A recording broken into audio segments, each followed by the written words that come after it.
Hey, what's going on, everybody? Welcome back to the channel. Today we're just trying to not get blown away off this lake in Arkansas here. We've got 20 to 30 mile an hour winds with 40 mile an hour gusts occasionally throughout the day. That's what the forecast says. So we're a little bit crazy for being out here, to be honest. Most people wouldn't consider coming out here and fishing in this, but I figured it'd be a great opportunity to do a video on fishing in the wind and some of the things that you can do to combat some of the things that come with wind, which include, dirtying water. So water getting churned up, getting muddier and dirtier. The water temperature is 60 degrees, which is 5 degrees warmer than it was just a few days ago. So the fish are going to be shallow. The question is, can you put a presentation out there that really gets those bites when the water is already so churned up? And so what we're going to be doing today is we are going to be fishing the Chatterbait Big Blade. So the Big Blade from Z-Man is a bait that utilizes a much bigger blade than a traditional chatterbait. So look at this. This right here on my right hand is the Chatterbait Elite Evo new bait. And then you've got the Big Blade. You can see the Big Blade is much, much bigger. So it's gonna put off a lot more vibration. So it's gonna be able to combat that dirtier water and still draw fish to it. You know, if you use finesse presentations, things that just aren't putting out the sound of the vibration, it's not going to be as easy to catch, more fish, because their strike zones shrink when the water clarity goes down. So you need to put it right in front of their faces. But using a bait that creates a tremendous amount of vibration, like the Big Blade, is a great way to combat that. So that's what we're gonna do today. I'll go through the tackle real quick, and then we'll go fishing, at least attempt to fish. I can tell you right now, things like anchor mode on the Ghost and using power poles, which are down right now, are gonna be a huge key to success today.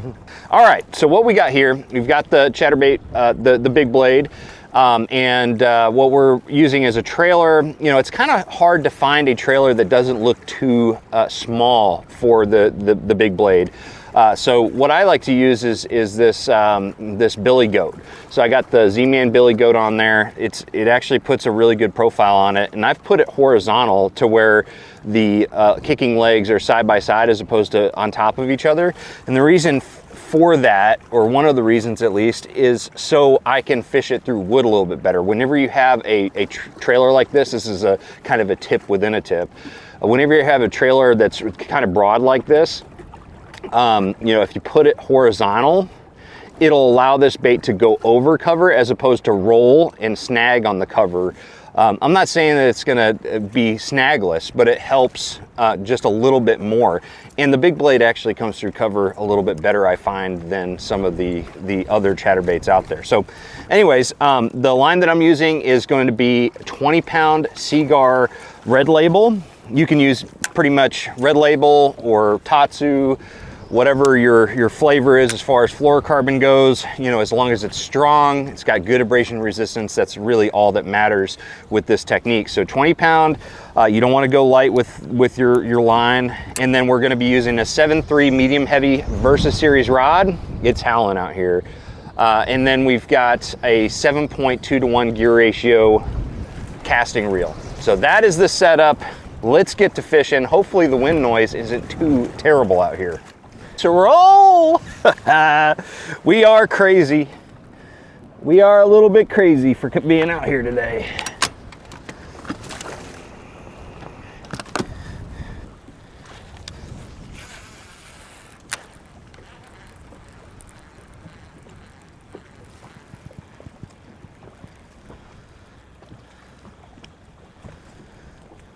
There he is. There's bite one, number one. He ate it pretty good. All right, there we go. Not a giant, but man, he ate it good. I was a little bit unsure about this color combination today with the orange. It's actually not like super muddy, but it is stained, pretty heavily stained. But I wasn't 100% sure about this orange blade being on there. I was just about to maybe make a switch over to just a regular white and chartreuse. But that right there, we're starting to get some bites. Starting to get some bites.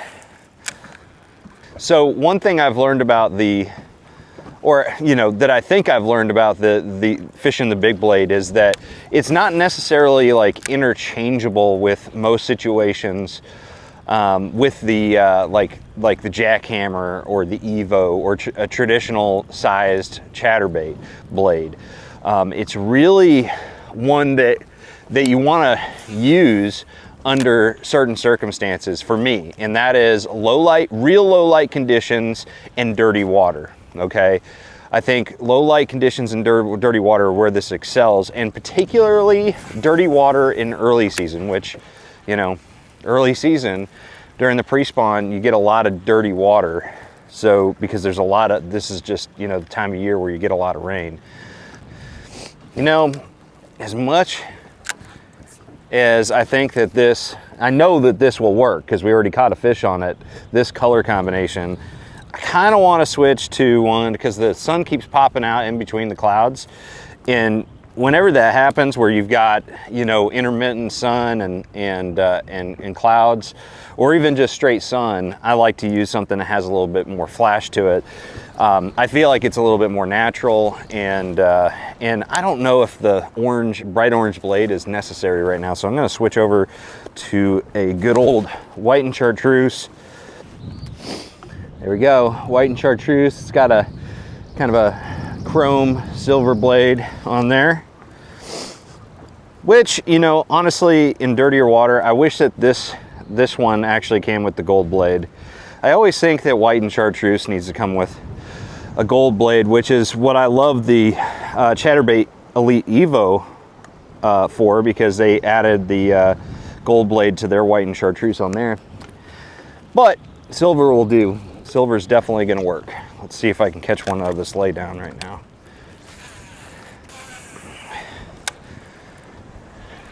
Oh, there he is. Gosh, I wasn't sure if that was a fish or what. Little guy. You think every bite that you get on this thing is just going to be a giant. So the white and chartreuse with the silver blade produced. Not a big one. Put him back. It is howling out here right now. And one thing I have found with the big blade is that it's best with kind of a slow to moderate retrieve speed. And every once in a while I might pop the rod tip a little bit, but it's more of one that you're just letting that extreme vibration do its thing in this dirtier water. It's not like you have a big hunting action like you would with, say, a jackhammer or the Evo. It's just all about that heavy thump, and it thumps. Let me tell you, it thumps. And also, you can't really reel it real fast because it wants to come up to the surface. Because it has so much drag and resistance because of that big blade, and it's already a large profile bait to begin with. It wants to come to the surface. So like, even though I'm pretty much slow rolling it here, it's only going about 1.5 feet down, and it's a rather large bait. It's a 1/2 ounce, size, which is perfect because it's only 1.5 feet here. So I could actually speed up just a little bit, bring it close to the surface. But I generally like using reaction baits in dirtier water. I like reeling it so the bait is just disappears. Okay, so you don't visually see it. That's generally the depth or the speed that I like to retrieve a bait in this type of water. But that also depends on the depth too. I mean, obviously, the fish could be 5 foot down and you need to reel it really slow.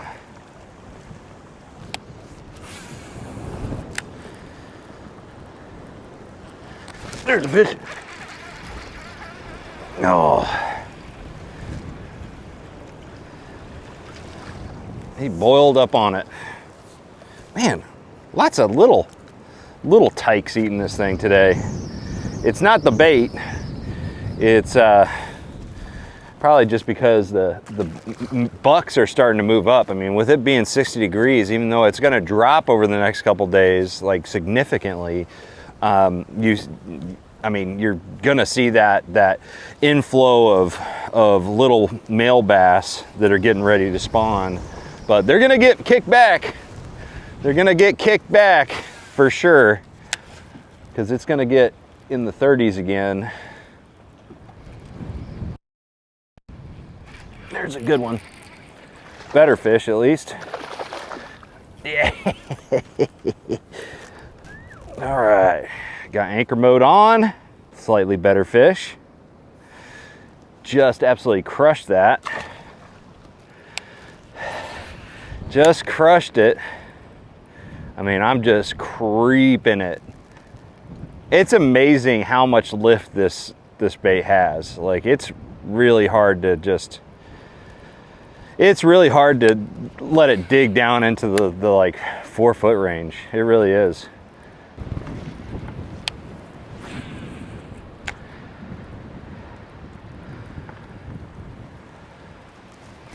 There's the fish.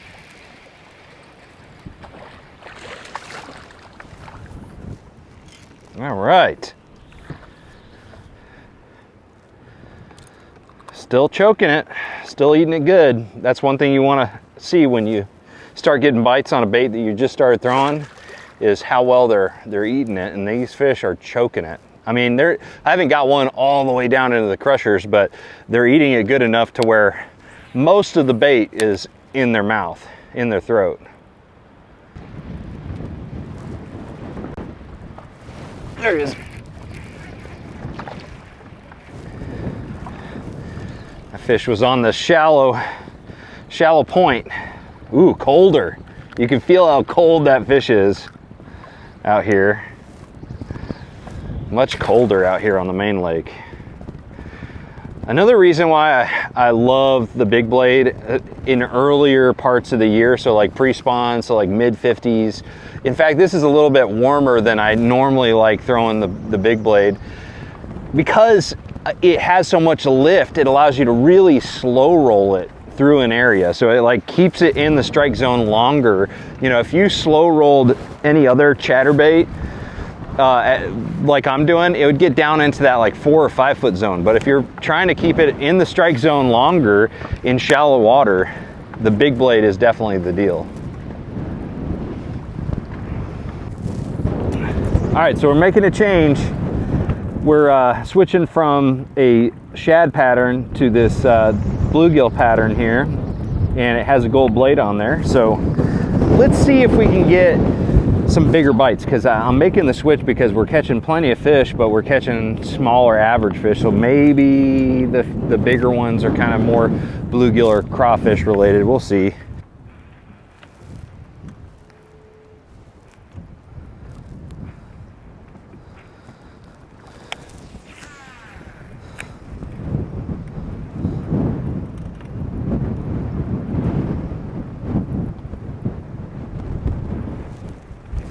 There he is. Oh man, talk about choking it. That one choked it too, so this color is gonna work for sure too. Still about the same size though.